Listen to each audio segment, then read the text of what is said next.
is the state table reduction. അതാണ് നമ്മൾ ഈ ഒരു മൊഡ്യൂളിനകത്ത് മൊഡ്യൂൾ നമ്പർ 3 ആദ്യം കാണാൻ വേണ്ടിയിട്ട് പോകുന്നത് is the state table reduction. State table reduction എങ്ങനെ ചെയ്യാം, അതിൻ്റെ ഡിഫറെൻറ്റ് മെത്തേഡ്സിൻ്റെ അകത്തുള്ളതാണ് ഇംപ്ലിക്കേഷൻ ചാർട്ട് അല്ലെങ്കിൽ റോ എലിമിനേഷൻ മെത്തേഡ് എന്നൊക്കെ പറയുന്നത്. ഓക്കെ, സോ അപ്പോൾ അതിൻ്റെ അകത്ത് നമ്മൾ ആദ്യം എന്താണ് സ്റ്റേറ്റ് ടേബിൾ റിഡക്ഷൻ എന്നുള്ളത് നമുക്ക് അണ്ടർസ്റ്റാൻഡ് ചെയ്യാം. അതിനുശേഷം നമുക്ക് ഈ ഒരു മെത്തേഡ് എന്താണെന്നുള്ളത് അണ്ടർസ്റ്റാൻഡ് ചെയ്യാം. ഓക്കെ, അപ്പോൾ സ്റ്റേറ്റ് ടേബിൾ റിഡക്ഷൻ നമുക്ക് ഓൾറെഡി സ്റ്റേറ്റ് ടേബിൾസിനെ പറ്റി നമുക്ക് വളരെ ഫെമിലിയർ ആണല്ലേ. പ്രസന്റ് സ്റ്റേറ്റ് ഇപ്പോൾ നമ്മൾ കഴിഞ്ഞ ദിവസമൊക്കെ നമ്മൾ മീഡിയ അല്ലെങ്കിൽ മോർ മെഷീൻസ് നമ്മൾ അതിൻ്റെ കറസ്പോണ്ടിങ് സ്റ്റേറ്റ് ഡയഗ്രം, സ്റ്റേറ്റ് ടേബിളും സ്റ്റേറ്റ് ട്രാൻസിഷൻ ടേബിളും എല്ലാം വരയ്ക്കുന്നുണ്ടായിരുന്നു അല്ലേ. സോ അപ്പോൾ നമുക്കറിയാം സ്റ്റേറ്റ് ടേബിൾ എന്തിനു വേണ്ടിയിട്ടാണ്. So basically we can say that it is actually representation of the flow the chart. നമ്മളുടെ മീലിയ അല്ലെന്നുണ്ടെങ്കിൽ മൂറഫസ്റ്റിൻ്റെ സ്റ്റേറ്റ് ഡയഗ്രത്തിൻ്റെ റെപ്രസെൻറ്റേഷൻ ആണ് അല്ലേ. സോ സ്റ്റേറ്റ് ഡയഗ്രത്തിൻ്റെ ഒരു റെപ്രസെൻറ്റേഷൻ ഓർ എന്താ പറയുന്നത് ഒരു ടാബുലർ ഫോമിലുള്ള റെപ്രസെൻറ്റേഷൻ എന്ന് പറയുന്നതാണ് ബേസിക്കലി നമ്മളുടെ സ്റ്റേറ്റ് ടേബിൾസ് എന്ന് പറയുന്നത് ഈ ഒരു കേസിൽ അല്ലേ. സോ അപ്പോൾ അതുകൊണ്ട് തന്നെ ഇപ്പം നമുക്ക് എല്ലാ സ്റ്റേറ്റ്സും ഒന്നും ഒരുപക്ഷെ നമുക്ക് ചിലപ്പോൾ യൂസ് ചെയ്യേണ്ടതായിട്ട് വരുന്നില്ല. സേ ഇപ്പം നമുക്കിപ്പം എ, ബി, സി, ഡി അങ്ങനെ പല സ്റ്റേറ്റ്സുകൾ വരുന്നത് നമ്മൾ കണ്ടു അല്ലേ. അപ്പോൾ സ്റ്റേറ്റ്സ് കൂടുന്തോറും നമുക്ക് എന്തായിരിക്കും വേണ്ടി വരുന്നത്, number of bits that are required to represent these states എന്ന് പറയുന്നത് കൂടിക്കൊണ്ടിരിക്കുമെന്ന് നമുക്കറിയാം അല്ലേ. ഇപ്പോൾ ഇപ്പോൾ 4 സ്റ്റേറ്റ്സ് മാത്രമേ ഉള്ളൂ, എ, ബി, സി, ഡി മാത്രമേ ഉള്ളതെന്നുണ്ടെങ്കിൽ എനിക്ക് എത്ര ബിറ്റ് മതി, 2 ബിറ്റ്സ് മതി അത് റെപ്രസെൻറ്റ് ചെയ്യാനായിട്ട് അല്ലേ. ഇനി അതേസമയം ഇപ്പം ഇയും കൂടി ഉണ്ടായിരുന്നെങ്കിലോ 2 ബിറ്റ് നടക്കുമോ, ഇല്ല. അപ്പം അങ്ങനെയാണെന്നുണ്ടെങ്കിൽ 3 ബിറ്റ്സ് യൂസ് ചെയ്യേണ്ടി വന്നേനെ അല്ലേ. സോ അപ്പോൾ നമുക്കറിയാം സ്റ്റേറ്റ്സ് കൂടുന്നതോറും number of bits that are required to represent എന്ന് പറയുന്നത് കൂടുകയാണ്. നമ്പർ ഓഫ് ബിറ്റ്സ് കൂടുക എന്ന് പറഞ്ഞാൽ അതിൻ്റെ അർത്ഥം എന്താണ്, അതിൻ്റെ ഇംപ്ലിമെന്റ് ചെയ്യുന്ന സമയത്ത് ഫ്ലിപ്പ് ഫ്ലോപ്സിന്റെ എണ്ണം എന്ന് പറയുന്നത് കൂടും അല്ലേ. നമ്മൾ ഓൾറെഡി ഇംപ്ലിമെന്റേഷൻ നമ്മൾ കണ്ടു. സോ ബിറ്റ്സ് എത്ര ബിറ്റ്സ് ഉപയോഗിച്ചുകൊണ്ടാണ് ആ സ്റ്റേറ്റ്സ് റെപ്രസെന്റ് ചെയ്ത് അത്ര നമ്പർ ഓഫ് ഫ്ലിപ്പ് ഫ്ലോപ്സ് ആയിരുന്നു നമ്മൾ യൂസ് ചെയ്തുകൊണ്ടിരുന്നത്. അപ്പോൾ ഫ്ലിപ്പ് ഫ്ലോപ്സ് കൂടുക എന്ന് പറഞ്ഞാൽ ഓട്ടോമാറ്റിക്കലി അതിൻ്റെ അർത്ഥം എന്താണ്, the amount of hardware that is required to implement എന്ന് പറയുന്നത് is also getting higher. Okay, so that is actually considered as a disadvantage. നമ്മൾക്ക് ഇപ്പോൾ ഏതൊരു പ്രൊഡക്റ്റ് നമ്മൾ ഡിസൈൻ ചെയ്യുകയാണെന്നുണ്ടെങ്കിലും the amount of hardware minimal. അപ്പോൾ ആ ഒരു സെയിം ഫംഗ്ഷൻ എനിക്കൊരു മിനിമൽ ഹാർഡ്വെയറിൽ ഇപ്പോൾ എനിക്കൊരു 3 ഫ്ലിപ്പ് ഫ്ലോപ്പ്, ഈ ഒരു സെയിം ഫംഗ്ഷൻ ഞാൻ 3 ഫ്ലിപ്പ് ഫ്ലോപ്പ് വെച്ച് ഇംപ്ലിമെന്റ് ചെയ്യുന്നതിന് പകരം എനിക്കൊരു 2 ഫ്ലിപ്പ് ഫ്ലോപ്പ് വെച്ച് സെയിം ഫംഗ്ഷനിൽ ഒരു വ്യത്യാസവും നമ്മൾ പറയുന്നില്ല, ഫംഗ്ഷൻ സെയിം തന്നെ, സെയിം ഫംഗ്ഷനാലിറ്റി എനിക്കൊരു 2 ഫ്ലിപ്പ് ഫ്ലോപ്പ് വെച്ച് ഇംപ്ലിമെന്റ് ചെയ്യാൻ പറ്റിക്കഴിഞ്ഞാൽ അതിൻ്റെ അർത്ഥം എന്താണ്, number of the amount of hardware ഒരു ഫ്ലിപ്പ് ഫ്ലോപ്പ് കുറച്ച് മതി, അതിൻ്റെ ഇന്റർ കണക്ഷൻ, അതിൻ്റെ പവർ സപ്ലൈ, നമ്മൾ കൊടുക്കുന്ന കാര്യങ്ങൾ എല്ലാം അത്രയും കുറച്ച് മതി അല്ലേ. പവർ കൺസപ്ഷൻ എല്ലാം കുറവായിരിക്കും. സോ അപ്പോൾ ഓവറോൾ അതിൻ്റെ എഫിഷ്യൻസിയിൽ അത് ഭയങ്കരമായിട്ട് എഫക്റ്റ് ചെയ്യും അല്ലേ. സോ അതുകൊണ്ട് തന്നെ നമ്മളുടെ എമൗണ്ട് ഓഫ് ഫ്ലിപ്പ് ഫ്ലോപ്സിനെ കുറയ്ക്കാൻ വേണ്ടിയിട്ട് നമുക്ക് ചെയ്യാൻ പറ്റുന്ന മെത്തേഡ് എന്ന് പറയുന്നത് എന്തായിരിക്കും, നമ്പർ ഓഫ് ബിറ്റ്സ് കുറഞ്ഞാലാണ് ഉറപ്പായിട്ട് നമുക്ക് ഫ്ലിപ്പ് ഫ്ലോപ്സിനെ കുറയ്ക്കാൻ വേണ്ടിയിട്ട് പറ്റുള്ളൂ. സോ നമ്പർ ഓഫ് ബിറ്റ്സ് കുറയ്ക്കണമെന്നുണ്ടെങ്കിൽ എന്തേ കുറയാൻ വേണ്ടിയിട്ട് പറ്റുള്ളൂ, ദ നമ്പർ ഓഫ് സ്റ്റേറ്റ്സിനെ കുറയ്ക്കാൻ പറ്റുമെങ്കിൽ, കുറയ്ക്കണം എന്ന് നിർബന്ധമല്ല, കാരണം അതിന് കുറച്ച് കണ്ടീഷൻസ് ഉണ്ടെന്ന് നമുക്ക് കാണാം. So number of States which are used in the FSM. So if it is possible to reduce the number of states in the FSM, it is easily possible to reduce the number of bits that are required to represent the states, and hence the number of flip-flops can be easily reduced. Okay, so ഇതാണ് ഏറ്റവും basic ആയിട്ട് നമ്മൾ എന്തുകൊണ്ടാണ് വേണ്ടിയിട്ടാണ് ഈ state table reduction ചെയ്യുന്നത് എന്നുള്ളതിൻ്റെ explanation എന്ന് പറയുന്നത്. ഓക്കെ, ഇപ്പം മീലിയുടെ ഒക്കെ കേസിലാണെന്ന് നമുക്കറിയാം, ഇപ്പം ഒരു 3 ബിറ്റ് ഞാൻ ഉപയോഗിച്ചുകൊണ്ടുള്ള സം കോമ്പിനേഷൻ ചെയ്തു എന്ന് വിചാരിക്കുക. സേ എനിക്ക് 000 മുതൽ 001 വരെ എനിക്ക് ഉപയോഗിക്കേണ്ടി വന്നുള്ളൂ. ബാക്കി ഇനി എത്ര കോമ്പിനേഷൻ കിടപ്പുണ്ട്, 001 മുതൽ 111 അല്ലേ, 010 മുതൽ 011 വരെയുള്ള സ്റ്റേറ്റ്സിനെ ഞാൻ ഡോൺ കെയർ ആയിട്ട് എടുക്കുക. അപ്പം അങ്ങനെ വരുമ്പോഴത്തേക്ക് എൻ്റെ ഗ്രൂപ്പ്സിൻ്റെ ഫോർമേഷൻ എന്നൊക്കെ പറയുന്നത് ലാർജർ ഗ്രൂപ്പ്സ് ആവും. അങ്ങനെ വരുവാണെന്നുണ്ടെങ്കിൽ മാത്രം ആ ഒരു കേസസിൽ മാത്രമായിരിക്കും നമുക്കൊരു ലാർജർ ഗ്രൂപ്പ്സ് കിട്ടിയത് കാരണം എനിക്കൊരു ലോജിക് സർക്യൂട്ടിനെ സിമ്പിൾ ആക്കാൻ പറ്റിയെങ്കിലേ ഉള്ളൂ അല്ലേ. അല്ലാത്ത എല്ലാ കേസസിൽ എന്ന് പറഞ്ഞു കഴിഞ്ഞാൽ നമ്മുടെ സർക്യൂട്ട് എന്ന് പറയുന്നത് ഈസ് ഗെറ്റിംഗ് കോംപ്ലിക്കേറ്റഡ്. നമ്മൾ ബിറ്റ്സിന്റെ എണ്ണം കൂട്ടിയിട്ട് അൺയൂസ്ഡ് സ്റ്റേറ്റ് അവിടെ കിടക്കുകയാണെന്നുണ്ടെങ്കിൽ അതെന്ന് പറയുന്നത് എന്തായാലും നമ്പർ ഓഫ് ബിറ്റ്സ് കൂടുമ്പോൾ ഉറപ്പായിട്ട് നമുക്ക് ഫ്ലിപ്പ് ഫ്ലോപ്പ് കൂട്ടിയേ പറ്റുള്ളൂ അല്ലേ. സോ അപ്പോൾ അതിന് വേണ്ടിയിട്ടാണ് നമ്മൾ ഈ ഒരു ഇക്വലന്റ് സ്റ്റേറ്റ്സ് എന്ന് പറയുന്ന ഒരു കൺസെപ്റ്റിലേക്ക് പോകുന്നത്. സോ ഇക്വലന്റ് സ്റ്റേറ്റ്സ് എന്ന് പറഞ്ഞു കഴിഞ്ഞാൽ ബേസിക്കലി ഇപ്പം നമുക്കിപ്പോൾ ഒരു 4 സ്റ്റേറ്റ് ഉണ്ടെന്ന് വിചാരിക്കാം. സോ അതിനകത്തുനിന്ന് ഏതെങ്കിലും 2 States, if 2 or more states എത്ര വേണമെന്നുണ്ടെങ്കിലും ആകാം, if they are equivalent or if I find that 2 states are equivalent, അപ്പോൾ അങ്ങനെയാണെന്നുണ്ടെങ്കിൽ 2 സ്റ്റേറ്റ്സ് ഇക്വലന്റ് ആണെന്നുണ്ടെങ്കിൽ അതിനകത്ത് ഒരു സ്റ്റേറ്റിനെ വെച്ചാൽ മതി അല്ലേ. രണ്ടാമത്തെ സ്റ്റേറ്റിനെ വേണമെന്നുണ്ടെങ്കിൽ എനിക്ക് കളയാൻ വേണ്ടിയിട്ട് പറ്റും. So how do I find that 2 different states are equivalent? Okay, so equivalent States കണ്ടുപിടിക്കുക എന്നുള്ളതാണ് ഫസ്റ്റത്തെ. ഇപ്പോൾ ഈ ഒരു സ്റ്റേറ്റ് ടേബിൾ റിഡക്ഷൻ നമ്മൾ പറയുകയാണെന്നുണ്ടെങ്കിൽ അതിന് പല സ്റ്റെപ്സ് ആണുള്ളത്. ഫസ്റ്റത്തെ എന്ന് പറയുന്നത് ഇക്വലന്റ് സ്റ്റേറ്റ്സ് ഉണ്ടെങ്കിൽ ദാറ്റ് ഇക്വലന്റ് സ്റ്റേറ്റ്സിന് അല്ലെങ്കിൽ ഇക്വലന്റ് പെയേഴ്സ് എന്ന് നമുക്ക് വിളിക്കാം. ഇക്വലന്റ് സ്റ്റേറ്റിന്റെ പെയേഴ്സ് രണ്ട് സ്റ്റേറ്റ്സിനെ വെച്ചായിരിക്കും നമ്മൾ കമ്പയർ ചെയ്യാനായിട്ട് പോവുക. സോ ഇക്വലന്റ് സ്റ്റേറ്റ്സ് അല്ലെങ്കിൽ ഇക്വലന്റ് സ്റ്റേറ്റിന്റെ പെയേഴ്സിനെ കണ്ടുപിടിക്കുക എന്നുള്ളതാണ് ഫസ്റ്റ് സ്റ്റെപ്പ് എന്ന് പറയുന്നത്. സ്റ്റെപ്പ് നമ്പർ 1 എന്ന് പറയുന്നത് വേണമെങ്കിൽ എഴുതിയെടുത്തോണേ, കാരണം നിങ്ങളിത് ടെക്സ്റ്റ് തന്നെ വായിക്കേണ്ടി വരും. നോട്ടായിട്ട് നമ്മൾ DVD-ക്ക് കൊടുക്കാൻ പറ്റാത്ത പോലെ തന്നെ DSPക്കും നോട്ടായിട്ട് തരിക എന്ന് പറയുന്നത് പോസിബിൾ ആയിരിക്കത്തില്ല. ഞാൻ ഈ തരുന്നതിൻ്റെ ജസ്റ്റ് ഡൗൺലോഡ് ചെയ്തൊരു PDF മാത്രമാണ് എനിക്ക് തരാൻ വേണ്ടിയിട്ട് പറ്റുള്ളൂ. അപ്പോൾ വേണമെങ്കിൽ നിങ്ങൾ എഴുതിക്കോളൂ, അല്ലെങ്കിൽ ടെക്സ്റ്റ് എടുത്ത് വായിച്ചോളൂ കേട്ടോ. നമ്മുടെ ഗിവോണി എന്ന് പറഞ്ഞ ടെക്സ്റ്റ് ബുക്കിൻ്റെ അകത്തുള്ളതാണ് ഇതെല്ലാവേ. ഓക്കെ, അപ്പോൾ ഫസ്റ്റത്തെ എന്ന് പറയുന്നത് സ്റ്റെപ്പ് നമ്പർ 1 എന്ന് പറയുന്നത് ഇക്വലന്റ് സ്റ്റേറ്റ്സ് കണ്ടുപിടിക്കുക, അല്ലെന്നുണ്ടെങ്കിൽ അതിൻ്റെ ഇക്വലന്റ് പെയേഴ്സ് കണ്ടുപിടിക്കുക എന്നുള്ളതാണ്. സോ ഇപ്പോൾ ഇക്വലന്റ് സ്റ്റേറ്റ്സ് അല്ലെങ്കിൽ ഇക്വലന്റ് പെയേഴ്സ് ഞാൻ കണ്ടുപിടിച്ചു എന്ന് വിചാരിക്കാം. ഓക്കെ, സോ അങ്ങനെയാണെന്നുണ്ടെങ്കിൽ നെക്സ്റ്റ് സ്റ്റെപ്പ് എന്ന് പറയുന്നത് is to form the from equivalent pairs I have to form the equivalent states എന്ന് നമുക്ക് ആദ്യത്തിൽ പറയാൻ പറ്റില്ല കേട്ടോ. ഇക്വലന്റ് പെയേഴ്സ് തന്നെ പറയാൻ പറ്റുള്ളൂ, കാരണം ഇക്വലന്റ് സ്റ്റേറ്റ്സ് നമുക്ക് രണ്ടാമത്തെ സ്റ്റെപ്പിൽ തന്നെ ഫോം ചെയ്യാനായിട്ട് പറ്റുള്ളൂ. കാരണം ഇക്വലന്റ് പെയേഴ്സ് നമ്മൾ സ്റ്റേറ്റ് ടേബിളിൽ നിന്നായിരിക്കും കണ്ടുപിടിക്കുക. സ്റ്റേറ്റ് ടേബിളിൽ നിന്ന് നമുക്ക് ഇക്വലന്റ് സ്റ്റേറ്റ്സ് കണ്ടുപിടിക്കുകയാണ് ചെയ്യേണ്ടത്. ഓക്കെ, അതായത് റെഡ്യൂസ്ഡ് സ്റ്റേറ്റ് ഡയഗ്രാം വരയ്ക്കാം. അതിനുശേഷം നമുക്ക് റെഡ്യൂസ്ഡ് സ്റ്റേറ്റ് ടേബിൾ ഫോം ചെയ്യുക. ഇത്രയും 3 സ്റ്റെപ്സ് ആണ് ബേസിക്കലി നമ്മൾക്ക് സ്റ്റേറ്റ് ടേബിൾ റിഡക്ഷൻ്റെ അകത്ത് ഉള്ളത്. ഓക്കെ, ഇനിയിപ്പോൾ ഞാൻ കുറച്ച് നേരമായിട്ട് ഇവിടെ പറഞ്ഞുകൊണ്ടിരിക്കുകയാണ് ഇക്വലന്റ് സ്റ്റേറ്റ് അല്ലേ. രണ്ട് സ്റ്റേറ്റ്സ് ഇക്വലന്റ് ആണെന്നുണ്ടെങ്കിൽ ഈ ചെയ്യാൻ പറ്റുന്ന കാര്യങ്ങളെ കുറിച്ചാണ് ഇവിടെ സംസാരിച്ചുകൊണ്ടിരിക്കുന്നത്, അല്ലെങ്കിൽ ഇക്വലന്റ് പെയേഴ്സിന്റെ ഫോർമേഷൻ എങ്ങനെയാണെന്നുള്ളത്. ഓക്കെ, സോ ഇക്വലന്റ് പെയേഴ്സ് എങ്ങനെ ഫോം ചെയ്യാന്നുള്ളത് നമുക്ക് നോക്കാം. സോ ഇക്വലന്റ് പെയേഴ്സ് ഫോം ചെയ്യണമെന്നുണ്ടെങ്കിൽ ബേസിക്കലി അതിൻ്റെ അകത്ത് 2 മേജർ റൂൾസ് ആണ് നമുക്ക് പറയാനായിട്ടുള്ളത്. 2 states are set to form an equivalent pair if 2 conditions are satisfied. So first and the most important condition, രണ്ടും ഇമ്പോർട്ടൻ്റ് അല്ലാന്നല്ല, 2 കണ്ടീഷൻസ് ഉണ്ടെങ്കിൽ മാത്രമേ ഇക്വലന്റ് പെയർ ആണെന്ന് പറയാൻ പറ്റുള്ളൂ. സോ ഫസ്റ്റ് കണ്ടീഷൻ എന്ന് പറയുന്നത് if their outputs are identical or same. ഈ രണ്ട് സ്റ്റേറ്റ്സിന്റെ ഔട്ട്പുട്ട് നമ്മളിപ്പം 0 bar 0 അല്ലെന്നുണ്ടെങ്കിൽ 00 bar 0 അല്ലെന്നുണ്ടെങ്കിൽ S0 bar 0 അല്ലെന്നുണ്ടെങ്കിൽ S1 bar 0 എന്നൊക്കെ എഴുതുമല്ലോ അല്ലേ.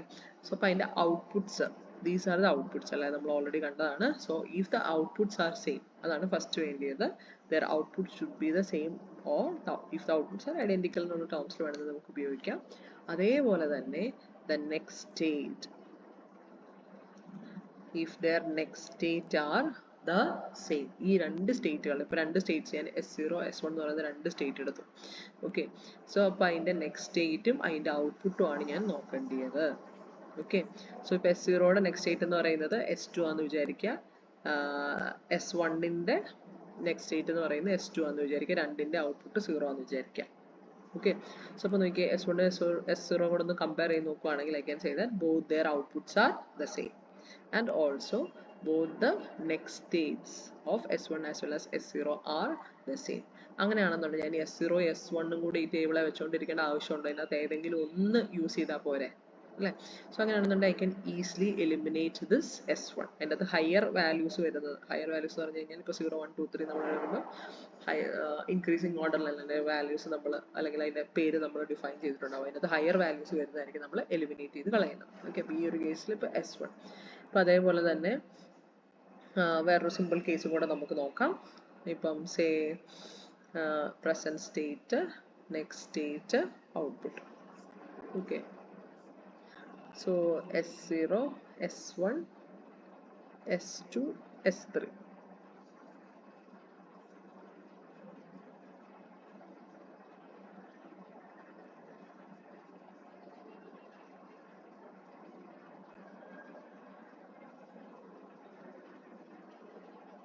അല്ലെങ്കിൽ കൂടുതൽ റോസ് ഇട്ട് കഴിഞ്ഞാൽ ചിലപ്പം ശരിക്കുള്ള റോളം തന്നെ ഇടുന്നത്. ഞാൻ കയ്യിൽ നിന്ന് ഇപ്പം എക്സാം ഇടുമ്പോഴത്തേക്ക് കുറച്ചുകൂടെ സിമ്പിൾ സാധനം എടുക്കുന്നതായിരിക്കും എളുപ്പം.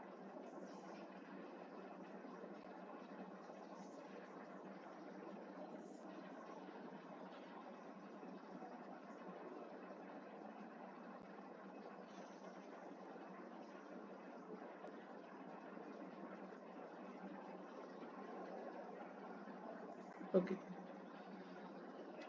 അപ്പോൾ ഈ ടേബിൾ നോക്കിക്കേ, അനദർ എക്സാമ്പിൾ നോക്കുകയാണ്. അപ്പോൾ നമ്മൾ എപ്പോഴും നമ്മൾ നോക്കാൻ തുടങ്ങുമ്പോൾ രണ്ട് സ്റ്റേറ്റ്സിനെ വെച്ചാണ് അറ്റ് എ ടൈം നമുക്ക് രണ്ട് സ്റ്റേറ്റ്സ് നോക്കാൻ വേണ്ടിയിട്ട് പറ്റുള്ളൂ. ഓക്കെ, ഇപ്പോൾ ഇവിടെ ടോട്ടൽ 3 സ്റ്റേറ്റ്സ് ഉണ്ട്. അപ്പോൾ നമ്മൾ എപ്പോഴും താഴേന്ന് മുകളിലേക്ക് വേണം പെയറിന്റെ ഫോർമേഷൻ നോക്കാൻ വേണ്ടിയിട്ട്.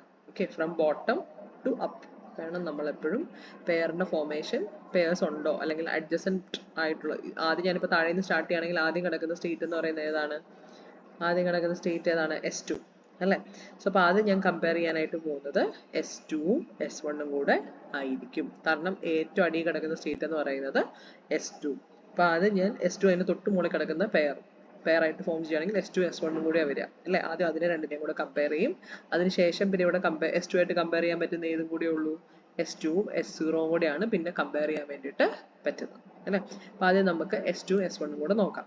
അപ്പോൾ ഫസ്റ്റ് നമുക്ക് ഔട്ട്പുട്ട് ആയിരിക്കും നമ്മൾ ആദ്യം ചെക്ക് ചെയ്യുന്ന ഔട്ട്പുട്ടാണ്. ഔട്ട്പുട്ട് സെയിം ആണെങ്കിൽ മാത്രം നെക്സ്റ്റ് സ്റ്റേറ്റിലേക്ക് പോയാൽ മതി. കാരണം ഔട്ട്പുട്ട് ഡിഫറെൻ്റ് ആണ്, നെക്സ്റ്റ് സ്റ്റേറ്റ് സെയിം ആണ്, ഔട്ട്പുട്ട് ഡിഫറെൻ്റ് ആണെന്നുണ്ടെങ്കിൽ ഒരിക്കലും അത് പെയർ ആകാൻ വേണ്ടിയിട്ട് പോകുന്നില്ല. ഫസ്റ്റ് നമ്മൾ ചെക്ക് ചെയ്യാൻ പോകുന്ന പാരാമീറ്റർ എന്ന് പറയുന്നത് ഔട്ട്പുട്ട്. ഇഫ് ദ ഔട്ട്പുട്ട് എന്ന് പറയുന്നത് ആർ ഇക്വലന്റ്. ഓക്കെ, അപ്പോൾ ഇവിടുത്തെ നോക്കിയേ, S2ൻ്റെ ഔട്ട്പുട്ട് എന്താണ്? 0. S1ൻ്റെ ഔട്ട്പുട്ട് എന്താണ്? 1 അല്ലേ? therefore from this state table I can easily say that S2 എന്ന് പറയുന്നത് is not equivalent to S1 അല്ലേ? S2 എന്ന് പറയുന്നത് ഒരിക്കലും S1 ആയിട്ട് ഇക്വലന്റ് ആയിരിക്കില്ല, കാരണം അതിന്റെ ഔട്ട്പുട്ട് ഡിഫറെന്റ് ആണ്. അതുകൊണ്ട് നെക്സ്റ്റ് സ്റ്റേറ്റ് ഇപ്പോൾ ഓൾറെഡി ഡിഫറെന്റ് ആണ്, സെയിം ആണോ എന്ന് പറഞ്ഞ് അന്വേഷിക്കേണ്ട ആവശ്യമില്ല. അപ്പം തന്നെ എനിക്ക് ആ പെയർ എടുക്കാൻ പറ്റില്ല എന്നുള്ളൊരു സംഭവം എനിക്ക് അണ്ടർസ്റ്റാൻഡ് ചെയ്യാനായിട്ട് പറ്റും. ഓക്കെ, ഇനിയിപ്പോൾ നെക്സ്റ്റ് പെയർ നോക്കാം. ഇനിയിപ്പോൾ S2നെ പെയർ ചെയ്യാൻ പറ്റുമോ നോക്കാൻ പറ്റുന്ന ഏതുമായിട്ട് മാത്രമാണ്?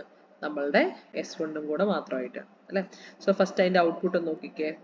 ഇതിന്റെ ഔട്ട്പുട്ട് എന്ന് പറയുന്നത് S0യുടെ ഔട്ട് എന്ന് പറയുന്നത് 0 ആണ്, S2ൻ്റെ ഔട്ട് എന്ന് പറയുന്നത് 0 ആണ്. therefore I can say that രണ്ടിന്റെ ഔട്ട് സെയിം ആണ്. ഓക്കെ, ഔട്ട് സെയിം ആണെങ്കിൽ ഇനിയിപ്പോൾ ഞാൻ എന്തുകൊണ്ട് നോക്കണം?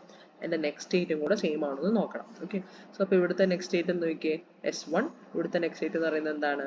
അഗെയിൻ S1 അല്ലേ? അപ്പോൾ therefore S2 S0 കൂടെ ഞാൻ കമ്പയർ ചെയ്യുമ്പോൾ I can say that both the output as well as the next state are same for S0 and S2 അല്ലേ? therefore I can say that S0 is equivalent to S2. നമുക്ക് വളരെ simple ആയിട്ട് തന്നെ ഈ ഒരു ഫിഗറിൽ നിന്ന് പറയാൻ വേണ്ടിയിട്ട് പറ്റും അല്ലേ? S0 S2 ഇക്വലന്റ് ആണെന്നുള്ള സംഭവം ഞാൻ കണ്ടുപിടിച്ചു. ഇതിപ്പോൾ S2 അതിന്റെ മുകളിലോട്ട് കിടക്കുന്ന സംഭവങ്ങളായിട്ട് മാത്രമായിട്ടുള്ള പെയറിംഗ് ആണ് നമ്മളിപ്പോൾ നോക്കിയത് അല്ലേ? അതുകൊണ്ട് പരിപാടി തീർന്നോ? ഇല്ല, ഇപ്പൊ S2ന്റെ പെയറിംഗ് മൊത്തം കഴിഞ്ഞു അല്ലേ? ഇനിയും കിടക്കുമല്ലേ? ഇനി അതിന്റെ തൊട്ട് മുകളിലത്തെ റോ നോക്കണ്ടേ? തൊട്ട് മുകളിൽ കിടക്കുന്ന റോ എന്ന് പറയുന്നത് ഏതാണ്? S1 അല്ലേ? S1നെ ഇനി ചെക്ക് ചെയ്ത് നോക്കണ്ടേ? S1ന് നോക്കാൻ പറ്റുന്ന ഒറ്റ ലൊക്കേഷനേ ഉള്ളൂ അല്ലെ? പെയർ താഴത്തേതുമായിട്ട് ഓൾറെഡി പെയറിംഗ് നമ്മൾ S2ന്ന് മുകളിലേക്ക് പോയി വന്ന്, അതായത് താഴേന്ന് മുകളിലേക്ക് പോകാൻ പറഞ്ഞത്. അപ്പൊ അതാണെന്നുണ്ടെങ്കിലായിരിക്കും തെറ്റാതിരിക്കുകയുള്ളൂ. കൂടുതലും അങ്ങനെ തന്നെയാണ് എല്ലായിടത്തും ചെയ്തു വരാറ്. ഓക്കെ, അപ്പം ഇത് S1 to S2 നമ്മൾ ഓൾറെഡി S2ന്ന് മുകളിലോട്ട് നോക്കിയ സമയത്ത് നമ്മൾ ഓൾറെഡി ചെയ്തത്. അതുകൊണ്ട് ഇതിന്റെ താഴോട്ട് കിടക്കുന്ന വീണ്ടും ഇനി ചെയ്യേണ്ട ആവശ്യമില്ല, കാരണം താഴേന്ന് മുകളിലേക്കാണ് നമ്മൾ പോയിക്കൊണ്ടിരിക്കുന്നത് അല്ലേ? അപ്പം ഇനിയിപ്പം നമുക്ക് നോക്കാനായിട്ടുള്ളത് S1ഉം S0ഉം ആ കൂടെ രണ്ട് സ്റ്റേറ്റ്സ് മാത്രമേ ഉള്ളൂ പെയർ ഫോം ചെയ്യുമോ ഇല്ലയോ നോക്കാൻ വേണ്ടിയിട്ട്. അപ്പൊ ഇവിടെ നോക്കിക്കേ, S1ന്റെ ഔട്ട് എന്താണ്? 0, 1. S0യുടെ ഔട്ട് എന്താണ്? 0. അപ്പൊ ഇനി ഞാൻ നെക്സ്റ്റ് സ്റ്റേറ്റ് നോക്കേണ്ട ആവശ്യമുണ്ടോ? Already I can easily say that the output of S1 and S0 എന്ന് പറയുന്നത് are different. therefore S0 is not equivalent to S1 അല്ലേ? therefore ഇത് ഒരിക്കലും ഒരു പെയർ ആകാൻ വേണ്ടിയിട്ട് പോകുന്നില്ല. therefore എനിക്ക് ഇപ്പോൾ ഒറ്റ പെയർ മാത്രമാണ് ഇതിനകത്തുനിന്ന് കിട്ടിയേക്കുന്നത്. ഏതാണ് ആ pair? S0 is equivalent to S2. വേറെ പെയേഴ്സ് ഒന്നും ഇവിടെ ഇല്ല. therefore ഈ ഒരു സ്റ്റേറ്റ് ടേബിളിനെ നമുക്ക് റെഡ്യൂസ് ചെയ്ത് എഴുതാൻ വേണ്ടിയിട്ട് പറ്റും അല്ലേ? റെഡ്യൂസ്ഡ് സ്റ്റേറ്റ് ടേബിൾ ഞാൻ ഫോം ചെയ്യേണ്ടതായിട്ട് ഉണ്ട്. അപ്പൊ അതിന് വേണ്ടിയിട്ട് നമുക്ക് ഈ സെയിം സാധനങ്ങൾ വേണം. Present state, next state, output അല്ലേ? Present state, next state, output. S0 എന്ന് പറയുന്നത് S0യും S1ഉം ഇപ്പൊ നമുക്ക് ഇവിടെ ഇക്വലന്റ് ആയിട്ട് നമ്മൾ പറഞ്ഞിരിക്കുന്നത് ഏതൊക്കെയാണ്? S0 S2 ആ അല്ലെ? therefore ഈ ഒരു എൻറ്റയർ റോനെ ആയിരിക്കും നമ്മൾ എലിമിനേറ്റ് ചെയ്ത് കളയുന്നത്. അതിന്റെ റീസൺ ഞാൻ പറഞ്ഞായിരുന്നു. ഏറ്റവും അടിയിൽ കിടക്കുന്ന ഇപ്പൊ ഒരു പെയറിന്റെ അകത്ത് ഇപ്പം S0 S2 അല്ലെ, അതിനകത്ത് ഹയർ വാല്യൂ വരുന്ന ഏതാ? S2. അപ്പൊ അതിനെയായിരിക്കും നമ്മൾ എലിമിനേറ്റ് ചെയ്ത് കളയുക. ഇനിയിപ്പം S3 S4 എന്ന് പറഞ്ഞിപ്പോ വേറെ ഈ ഒരു എക്സാമ്പിൾ 4 ഇല്ല, വേറെ എവിടെയെങ്കിലും ഒന്ന് നമ്മൾ ആലോചിക്കുകയാണെന്നുണ്ടെങ്കിൽ ഇപ്പൊ ഇതിനകത്ത് ഇത് രണ്ട് ഇക്വലന്റ് പെയർ ആണെന്നുണ്ടെങ്കിൽ if they are equivalent pairs S4 നെ ആയിരിക്കും നമ്മൾ eliminate ചെയ്ത് കളയുന്നത്. ഇനിയിപ്പോൾ അതേപോലെ S1 S3 വരുവാണെന്നുണ്ടെങ്കിലോ ഏതിനെയായിരിക്കും equivalent pairs ആണെന്നുണ്ടെങ്കിൽ S3 നെ ആയിരിക്കും നമ്മൾ eliminate ചെയ്ത് കളയുന്നത്. സോ അപ്പോൾ ഈ ഒരു കേസിൽ നമുക്ക് ഓൾറെഡി പറഞ്ഞു നമ്മൾ S0 S2 ആണ് equivalent pairs വരുന്നത്. അപ്പോൾ അതിനകത്ത് നിന്ന് S2 നെ ആയിരിക്കും നമ്മൾ eliminate ചെയ്ത് കളയുന്നത്.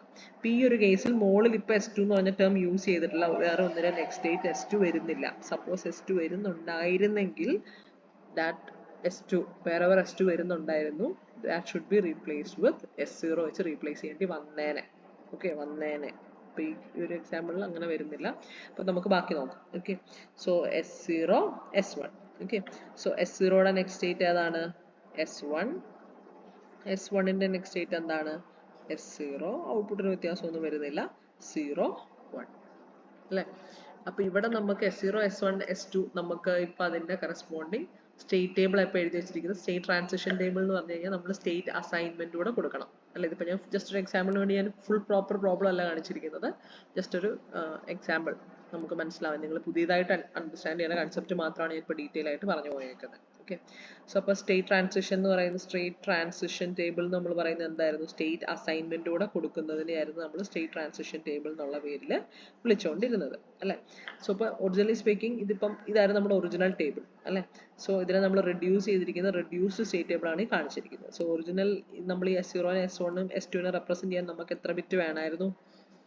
2 ബിറ്റ് വേണമായിരുന്നു അല്ലേ? സോ 0 1 2 അല്ലേ? അപ്പോൾ 0 0 0 1 1 0 വേണമായിരുന്നു അല്ലേ? ഇപ്പോൾ റെഡ്യൂസ് ചെയ്തപ്പോൾ 2 സ്റ്റേറ്റ് മതി. ഇനിയിപ്പോൾ 2 ബിറ്റിന്റെ ആവശ്യമുണ്ടോ? ഇല്ല, ഒറ്റ ബിറ്റിന്റെ ആവശ്യമുള്ളൂ. 0യും 1ഉം മാത്രം മതി അല്ലേ? therefore നമുക്ക് ഇതിന്റെ അഡ്വാൻറ്റേജ് എന്ന് പറയുന്നത് എങ്ങനെ നമുക്ക് വളരെ സിമ്പിൾ ആയിട്ട് പറയാൻ വേണ്ടിയിട്ട് പറ്റും.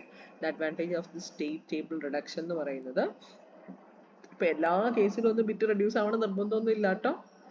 എല്ലാ കേസിലും നിർബന്ധമൊന്നുമില്ല. നമുക്ക് സ്റ്റേറ്റ് ടേബിൾ അല്ലെങ്കിൽ സ്റ്റേറ്റ് ഡയഗ്രം ഒന്ന് റെഡ്യൂസ് ചെയ്തെടുക്കാവുന്ന ചില കേസസിലൊക്കെ ഉണ്ടാവുള്ളൂ. എല്ലാ കേസസിലും ഇത് ഉണ്ടാകണമെന്ന് 100% ഗ്യാരണ്ടി ഒന്നുമില്ല. അപ്പോൾ ചെയ്യാൻ പറ്റുമോ എന്ന് നമ്മൾ ചെക്ക് ചെയ്ത് നോക്കുന്നു എന്നുള്ളതേ ഉള്ളൂ. ഓക്കെ, സോ ഇപ്പോൾ ഈ ഒരു കേസിൽ നമ്മൾ പറയുകയാണെങ്കിൽ ഇപ്പോൾ 2 ബിറ്റ് ഉപയോഗിച്ച് നമുക്ക് ഇംപ്ലിമെന്റ് ചെയ്യാൻ പറ്റിയിരുന്ന ഒരു സർക്യൂട്ട് എന്ന് പറയുന്നത് നമ്മളിപ്പം ജസ്റ്റ് ഒരു സിംഗിൾ ബിറ്റ് ഉപയോഗിച്ച് നമ്മൾ റെപ്രസെന്റ് ചെയ്തിരിക്കുകയാണ്. സിംഗിൾ ബിറ്റ് മാത്രം ഉപയോഗിച്ച് നമുക്ക് റെപ്രസെന്റ് ചെയ്യാനായിട്ട് പറ്റിയിരിക്കുകയാണ്. ഓക്കെ, സോ അപ്പോൾ അതിൻ്റെ അഡ്വാൻറ്റേജ് എന്ന് പറയുന്നത് എന്തായിരിക്കും? സോ സിംഗിൾ ബിറ്റ് ഉപയോഗിച്ച് റെപ്രസെന്റ് ചെയ്യാൻ പറ്റും എന്ന് പറഞ്ഞു കഴിഞ്ഞാൽ അതിൻ്റെ ഇംപ്ലിമെന്റേഷനിലേക്ക് നമ്മളൊന്ന് ആലോചിച്ച് നോക്കുകയാണെങ്കിൽ കഴിഞ്ഞ മൊഡ്യൂളിൽ നമ്മൾ അതിൻ്റെ ഇംപ്ലിമെന്റേഷൻ എങ്ങനെയാണ് ചെയ്യുന്നത് എന്നുള്ളതിൻ്റെ പ്രോബ്ലം കണ്ടിട്ടുണ്ടായിരുന്നു. സോ ഇംപ്ലിമെന്റേഷൻ എങ്ങനെയാണ് ചെയ്യുന്നത് നമുക്കറിയാം. ഫ്ലിപ്പ് ഫ്ലോപ്സ് ഉപയോഗിക്കാൻ നമുക്ക് ഇംപ്ലിമെന്റേഷൻ പാർട്ടിലേക്ക് പോകാൻ വേണ്ടിയിട്ട് പറ്റത്തില്ല അല്ലേ? സോ 2 ബിറ്റ് ഉപയോഗിക്കുന്ന കേസാണെങ്കിൽ നമുക്ക് ഉറപ്പായിട്ട് 2 ഫ്ലിപ്പ് ഫ്ലോപ്പ് വേണ്ടി വന്നേനെ. ഈ ഒരു കേസിൽ നമുക്ക് ഒറ്റ ബിറ്റ് അല്ലേ? സോ ദാറ്റ് ഒരു സിംഗിൾ ഫ്ലിപ്പ് ഫ്ലോപ്പ് വെച്ച് എൻറ്റയർ ഇംപ്ലിമെന്റേഷൻ നമുക്ക് ചെയ്യാൻ വേണ്ടിയിട്ട് പറ്റും. ഓക്കെ, അപ്പോൾ സ്റ്റേറ്റ് ട്രാൻസിഷൻ ടേബിൾ കൂടെ ശരിക്കും പറഞ്ഞു കഴിഞ്ഞാൽ ഇവിടെ വേണ്ടിയതാണ്, അല്ലെങ്കിൽ സ്റ്റേറ്റ് അസൈൻമെന്റ് നടത്തുന്നത്.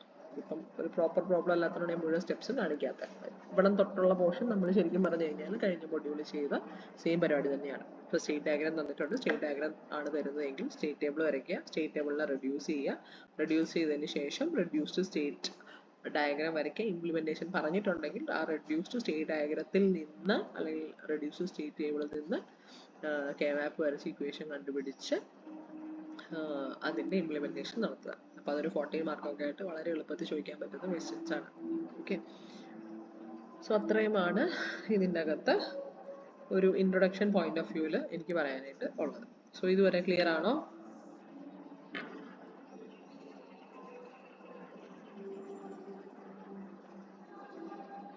ഇതുവരെ ക്ലിയർ ആണോ? എഡ്വിൻ ക്ലിയർ ആണോ?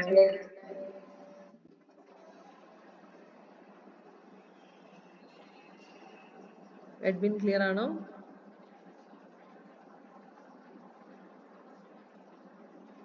ക്ലിയർ ആണ്. സോ അങ്ങനെയാണെങ്കിൽ നമുക്ക് പ്രോബ്ലത്തിലേക്ക് പോവാം. ഓക്കെ, സോ പ്രോബ്ലം ഒന്നെങ്കിൽ നിങ്ങൾക്ക് വരച്ചെടുക്കണമെങ്കിൽ എൻ്റെ അടുത്ത് വരച്ച് ചെയ്തു പോകാം, അല്ലാന്നുണ്ടെങ്കിൽ ഞാൻ ഈ ചെയ്തതിൻ്റെ കഴിഞ്ഞ ദിവസം ഇട്ട പോലെ തന്നെ ഇപ്പോൾ ഈ ചെയ്യുന്നതിൻ്റെ PDF എന്തായാലും ഇടുന്നുണ്ട്. അപ്പോൾ PDF നിങ്ങൾക്ക് മനസ്സിലാക്കാൻ പറ്റുന്ന രീതിയിൽ നിങ്ങൾ എന്തെങ്കിലും എഴുതണമെങ്കിൽ എഴുതി വെച്ചോണം കേട്ടോ.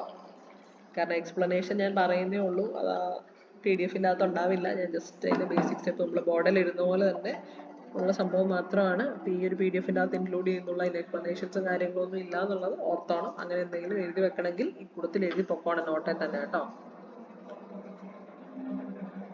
ഓക്കെ, സോ നെക്സ്റ്റ് ക്വസ്റ്റ്യൻ ലേക്ക് പോവാണ്. നമുക്ക് ഡയറക്റ്റ് ഒരു ക്വസ്റ്റ്യനിലേക്ക് പോവാം. Okay, so reduce the given state diagram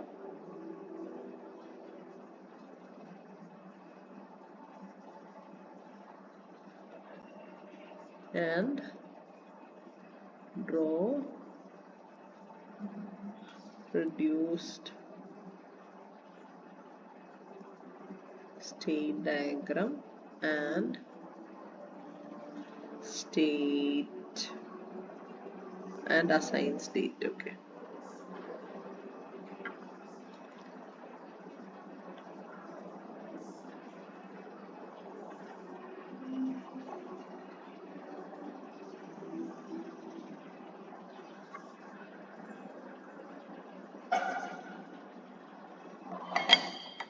ചിലപ്പോൾ ഉച്ച കഴിഞ്ഞൊരു ക്ലാസ് കൂടെ കണ്ടേക്കൂട്ടോ, ഞാൻ പറയാവേ. ഉണ്ടാവുകയാണെങ്കിൽ മിക്കവാറും ഒരു 2:30-3 മണിയോടുകൂടി ആയിരിക്കാം. ഓക്കെ,